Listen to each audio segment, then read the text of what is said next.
నమస్తే. Welcome to వి3 news. లక్ష్యం సమాజహితం. ఇక వార్తల్లోకి వెళ్లే ముందు ముఖ్యాంశాలు.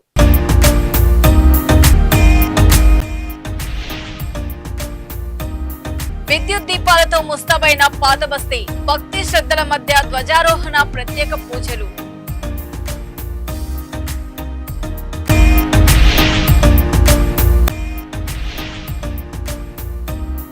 శ్రీశైలం ప్రాజెక్టుకు భారీ వరద నీరు. 1,00,000 క్యూసెక్కులు దాటిన ఇన్ఫ్లో.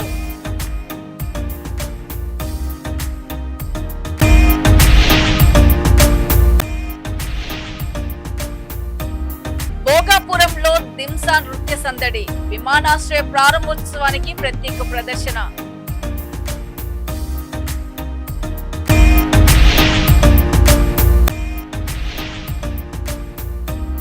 రామ్ చరణ్ కు విజయవంతంగా శస్త్రచికిత్స. త్వరగా కోలుకోవాలని అభిమానుల ప్రార్థనలు. తెలంగాణలో అత్యంత వైభవంగా నిర్వహించే ఆషాఢ మాస బోనాల ఉత్సవాల సందర్భంగా హైదరాబాద్ పాతబస్తీలోని లాల్ దర్వాజా సింహవాహిని శ్రీ మహంకాళి అమ్మవారి 118వ వార్షికోత్సవాలు ఘనంగా ప్రారంభమయ్యాయి. ఆలయాన్ని విద్యుత్ దీపాలు, రంగురంగుల అలంకరణలతో సుందరంగా ముస్తాబు చేశారు. ఉదయం అమ్మవారికి అభిషేకం నిర్వహించిన అనంతరము శిఖర పూజ, ధ్వజారోహణ కార్యక్రమాలు నిర్వహించి ఉత్సాహాలకు శ్రీకారం చుట్టారు. ఈ కార్యక్రమంలో నగర police commissioner CP Sajjanar, GHMC zonal commissioner Satyanarayana ముఖ్య అతిథులుగా పాల్గొని ప్రత్యేక పూజలు నిర్వహించారు. ఉత్సాహాల సందర్భంగా ప్రతిరోజు అమ్మవారిని వివిధ అలంకారాల్లో దర్శనమివ్వనున్నట్లు దేవాదాయ శాఖ అదనపు కమిషనర్ శ్రీనివాసరావు తెలిపారు. అన్ని శాఖల సమన్వయంతో భక్తులకు ఎలాంటి ఇబ్బందులు లేకుండా బోనాల ఉత్సవాలను ప్రశాంతంగా నిర్వహిస్తామని అధికారులు వెల్లడించారు. ఈ కార్యక్రమంలో సౌత్ జోన్ డీసీపీ కారే కిరణ్ ప్రభాకర్ తో పాటు ఆలయ కమిటీ ప్రతినిధులు పాల్గొన్నారు.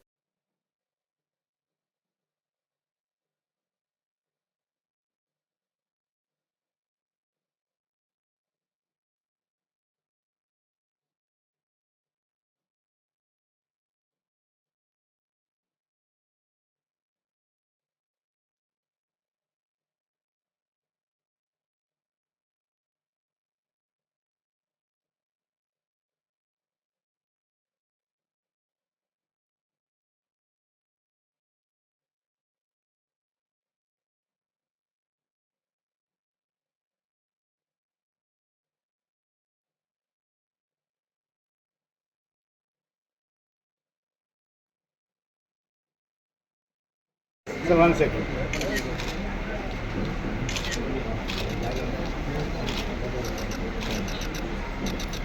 Thank you. Down there. White shirt and Silva sir, come sir, Silva sir. Silva sir.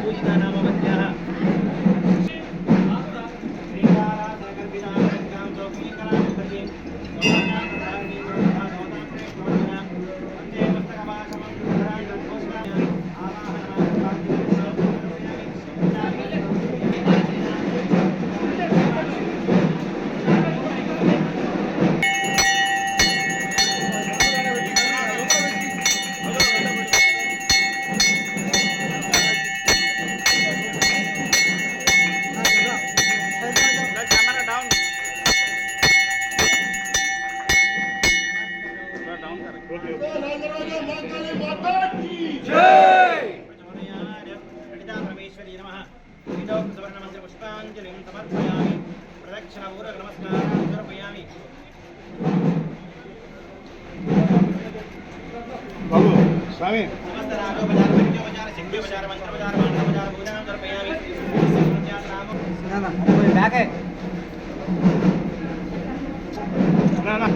మళ్ళీ ఈ సందర్భంగా చీఫ్ ఫెస్టివల్ ఆఫీసర్గా వేయటం జరిగింది.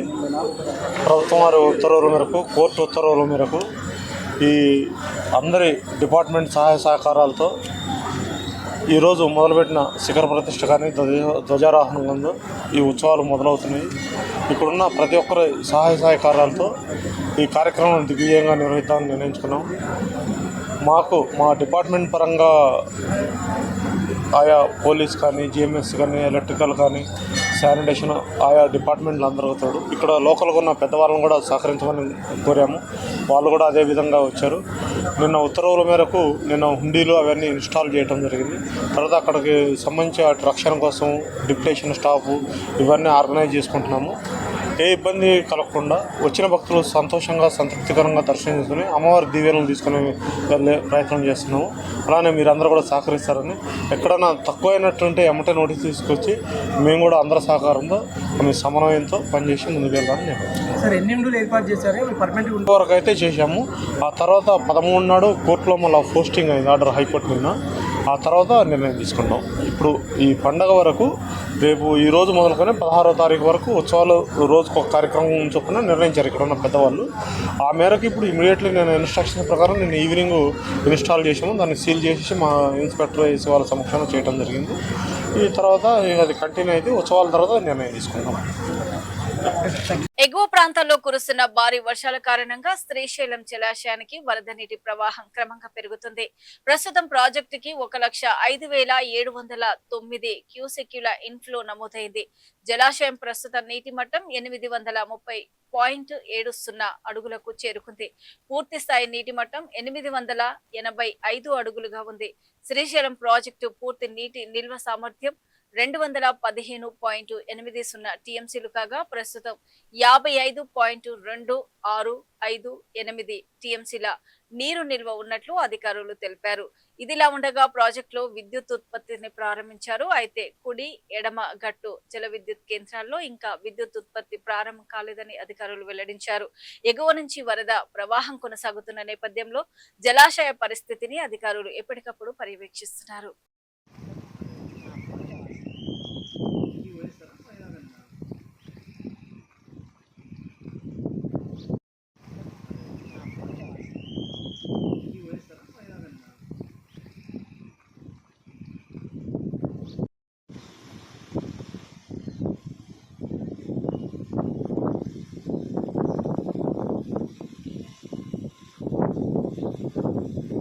భోగాపురం అంతర్జాతీయ విమానాశ్రయం ప్రారంభోత్సవం సందర్భంగా ఆదివాసీల సాంప్రదాయ దింసా నృత్య ప్రదర్శనను నిర్వహించనున్నారు. ఈ కార్యక్రమంలో పెద్ద సంఖ్యలో విద్యార్థినులు పాల్గొని దింసా నృత్యాన్ని ప్రదర్శించనున్నారు.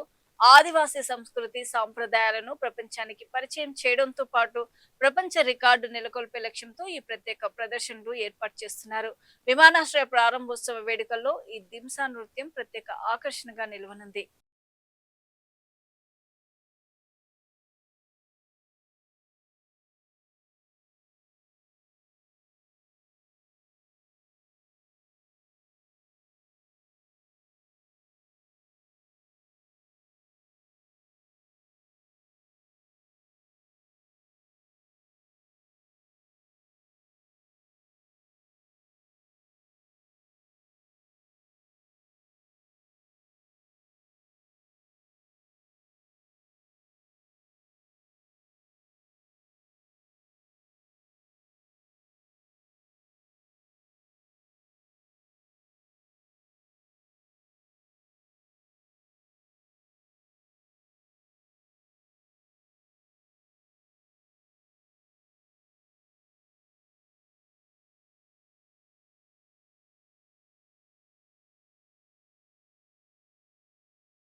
Mega power star Ram Charan కు నిర్వహించిన శస్త్రచికిత్స విజయవంతంగా పూర్తయినట్లు సమాచారం.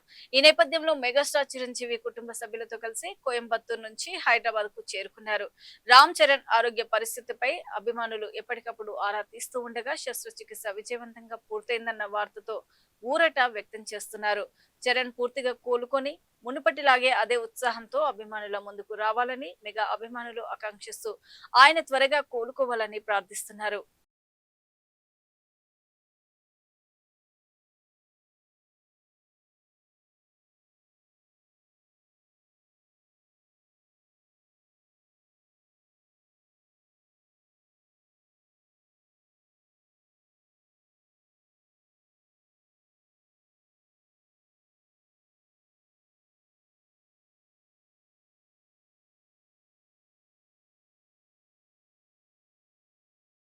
శ్రీకాకుళం జిల్లాలోని కొత్తూరు కస్తూర్బా గాంధీ బాలిక విద్యాలయం వసతి గృహంలో విషాద ఘటన చోటు చేసుకుంది. ఇంటర్ మొదటి సంవత్సరం చదువుతున్న ఓ విద్యార్థిని తరగతి గదిలోని ఫ్యాన్ కు ఉరివేసుకుని ఆత్మహత్య చేసుకుంది. మృతురాలు సీతంపేట మండలం లక్కయ్యగూడకు చెందిన గిరిజన బాలికగా గుర్తించారు. సమాచారం అందుకున్న పోలీసులు ఘటనా స్థలికి చేరుకొని మృతదేహాన్ని స్వాధీనం చేసుకుని పోస్ట్ మార్టం నిమిత్తం తరలించారు. విద్యార్థిని ఆత్మహత్యకు గల కారణాలపై విచారణ చేపట్టిన పోలీసులు కేసు నమోదు చేసి దర్యాప్తు చేస్తున్నారు.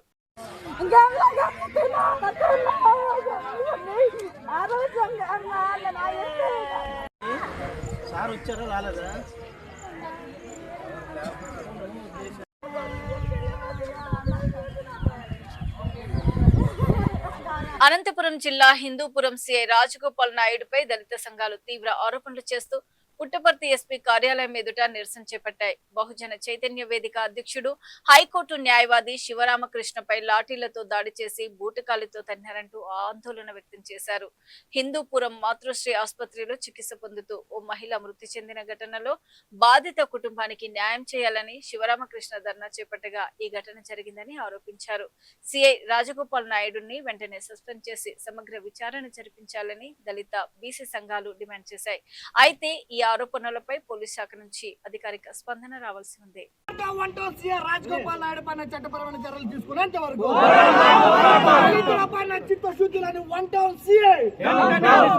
మరి రాజగోపాల్ నాయుడు ఆయన హిందూపూర్ పట్టణ సిఐగా ఎప్పుడైతే బాధ్యతలు చేపట్టారో అప్పటి నుంచి వివాదాస్పదంగానే ఆయన వ్యవహార శైలి ఉండడం, పైగా బాధితుల్నే గట్టిగా అరుస్తూ వాళ్ళని భయపెట్టే విధంగా బెదిరించే పద్ధతుల్లో ఒక సిఐ స్థాయిలో మాట్లాడడం అనేది కూడా మరింత సిగ్గుచేటు. అది కాకీలకే ఒక మచ్చగా ఆయన తయారయ్యే పరిస్థితి ఈరోజు ఉంది. మరి రాజగోపాల్ నాయుడు గారు ఆ రోజు శివరామకృష్ణ గారిపై ఎందుకంత కర్కశంగా వ్యవహరించారంటే ఆయనలో ఉన్నటువంటి అగ్రకుల భావజాలం ఒక రకమైతే అధికార పార్టీ అండదండలు మరో రకంగా మేము భావిస్తున్నాం. మరి రాజగోపాల్ నాయుడు గారు ఆ రోజు శివరామకృష్ణ గారు అడిగిందేమి, ఆయన వచ్చి అక్కడ విధులు నిర్వహించి పద్ధతి ఏంది? మరి ఒక బాధితురాలు అక్కడ అర్ధాంతరంగా వైద్యం వికటించి చనిపోతే ఆ కుటుంబానికి అండగా నిలబడ్డం శివరామకృష్ణ గారు చేసిన తప్ప, మరి పోలీసులుగా మీరు చేస్తుండేది ఏముంది అంటే కుల ప్రజా సంఘాలుగా బాధితుల పక్షాన నిలబడి న్యాయం కావాలని అడగడం మీకు తప్పనిపిస్తే, మరి డాక్టర్లను లేకుంటే ఇతర నిందితులను ఈ తప్పు చేసిన వాళ్ళని కాపాడడము మీ వంత. మరి ఎంతకాలం ఈ రకంగా ఈ రాజగోపాల్ నాయుడు గారి వ్యవహారం మనం చూస్తూ ఊరుకుండాలి. శివరామకృష్ణ గారి మీద రాజగోపాల్ నాయుడు సిఏ గారు చేసిన దాడి తీవ్రంగా ఖండిస్తున్నాం. రాజగోపాల్ నాయుడు గారిని నేను ఒక్క మాట అడుగుతున్నాం, మిమ్మల్ని షూట్గా డిపార్ట్మెంట్గా మీరు ఉన్నారే కాకి యూనిఫామ్ ధరించుకొని, అగ్రవర్ణాల మీద కూడా ఇదే దాడి మీరు చేయగలుగుతారా, చేస్తారా, తంతారా? అంటే అగ్రవర్ణాల మీద చేయలేరు, మీ చేత కాదు. అగ్రవర్ణాల మీద కొమ్ము కాస్తారు, అగ్రవర్ణాల మీద కొమ్ము కాసి చెడ్డీలు క్యాస్ట్ పైన దళితుల పైన కాలరు పట్టుకొని తన్నే హక్కు ఎవరిచ్చారు మీకు? ఎవరిచ్చారంటున్నా. ఇప్పుడు ఏదేమైనప్పటికీ అర్ధరేతుల్లో ఒక నిండు గర్భిణి చనిపోతే హాస్పిటల్ మీద మీరు చర్యలు తీసుకోవాలా. ఆయన అరెస్ట్ చేయాలా మీ చేతనైతే. ఎట్లా చనిపోయింది, ఏం చేశారు, ఏ విధంగా ఇదైందని అట్లా వదిలేసి మీరు శివరామకృష్ణ పైన కాలర్ పట్టుకొని ఆయన తన్నడము ఎంతవరకు సమంజసం అంటున్నా. అంటే యూనిఫామ్ వేసుకుంటానే మీకు ఎక్కట్లేని రోషం వచ్చేస్తుంది అంటున్నా. రాజగోపాల్ నాయుడు గారు సినిమా కాదు ఇది, మీరు సినిమాల్లో చేసినట్టు చేస్తే చెల్లదండి. రాజ్యాంగం పద్ధతిలో అంబేద్కర్, డాక్టర్ బాబాసాహెబ్ అంబేద్కర్ రాజ్యాంగం రాసిండేది ఆర్టికల్ 25 ప్రకారంగా అందరూ సమాన తత్వంతో ఉండాలా, సమానంగా జీవించాలా, అందరికీ కూడా సమాన న్యాయం కల్పించాలని చెప్పి రాజ్యాంగం రాశాడు ఆయన. అంటే నీకు ప్రత్యేకంగా యూనిఫామ్ వేసుకుంటానే రాజగోపాల్ నాయుడికి ఏమి ప్రత్యేకంగా చట్టం తేలా, డిపార్ట్మెంటే ప్రత్యేకంగా చట్టం ఇలా. నువ్వు అట్లా ఏదన్నా చేయాలనుకుంటే సినిమాలు దండిగా ఆప్షన్ ఉన్నాయి, సినిమాలు చేయండి, మీకు బాగా బిరుదు వస్తుంది. అంతేగాని ఈ విధంగా చేయడం అనేది మంచి సబినేషన్ కాదు. ఇప్పటికైనా కూడా మీరు ఇచ్చేసుకోండి. ఎస్పీ గారు మహోన్నతుడు. విజయవాడ కలెక్టరేట్ వద్ద అంగన్వాడీ ఆశా కార్యకర్తలు భారీ సంఖ్యలో ధర్నా నిర్వహించారు. రాష్ట్రం నలుమూలల నుంచి తరలి వచ్చిన కార్యకర్తలు తమ డిమాండ్ల సాధన కోసం ఆందోళన చేపట్టారు. తమకు కనీస వేతనంగా నెలకు 26,000 చెల్లించాలని, గ్రాట్యుటీ పెన్షన్ తో పాటు రిటైర్మెంట్ బెనిఫిట్స్ అమలు చేయాలని ప్రభుత్వాన్ని కోరారు. ఎన్నేళ్లుగా ప్రజలకు సేవలు అందిస్తున్నప్పటికీ తమ సమస్యలు పరిష్కారం కావడం లేదని ఆవేదన వ్యక్తం చేశారు. తమ డిమాండ్లను వెంటనే పరిష్కరించాలని నినాదాలు చేస్తూ కలెక్టరేట్ వద్ద నిరసన కొనసాగించారు.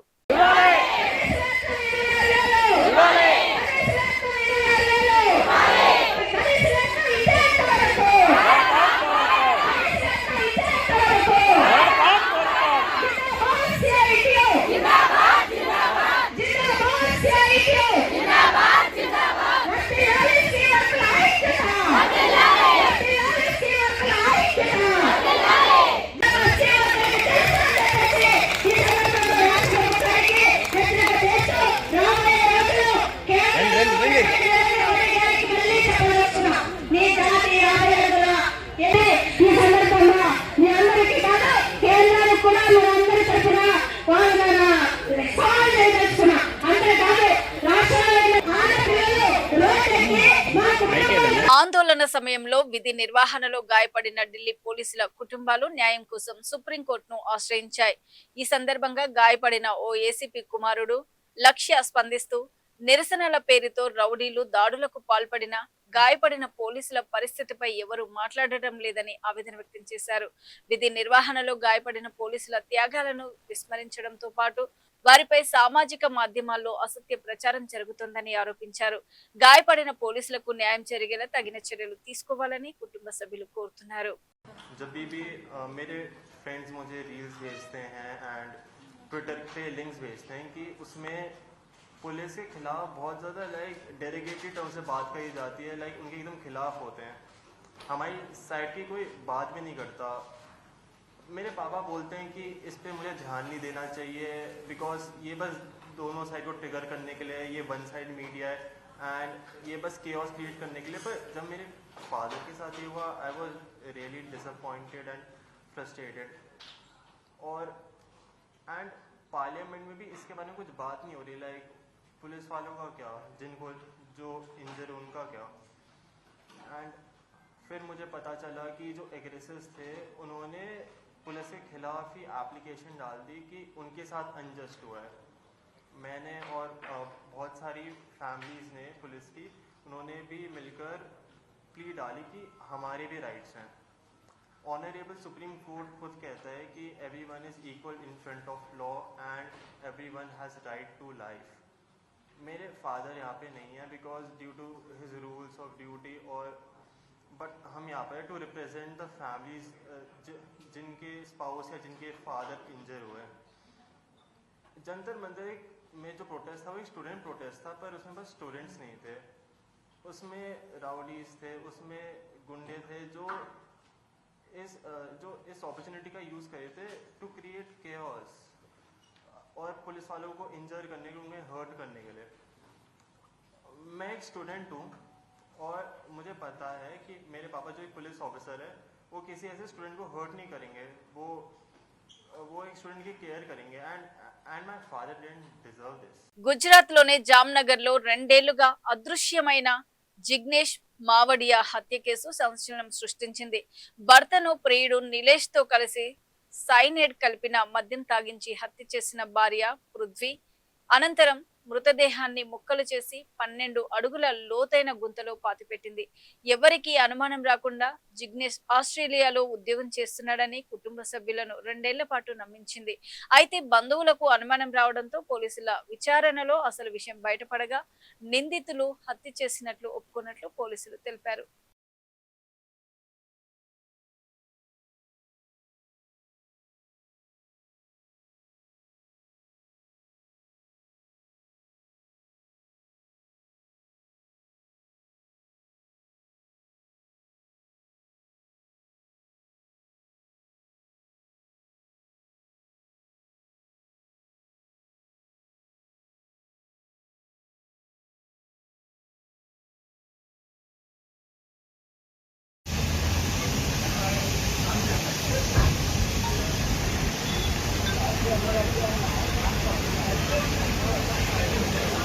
ఇవి ఇప్పటి వరకు ఉన్నటువంటి బులెటిన్ అప్డేట్స్.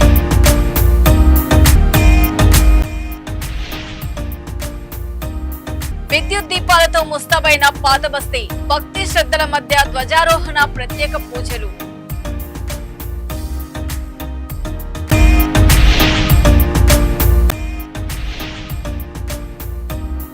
శ్రీశైలం ప్రాజెక్టుకు భారీ వరద నీరు, 1,00,000 క్యూసెక్కులు దాటిన ఇన్ఫ్లో.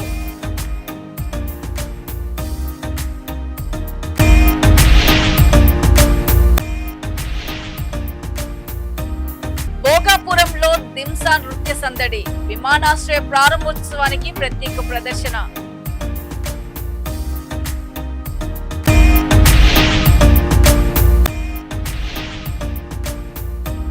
రామ్ చరణ్ కు విజయవంతంగా శస్త్రచికిత్స, త్వరగా కోలుకోవాలని అభిమానుల ప్రార్థనలు.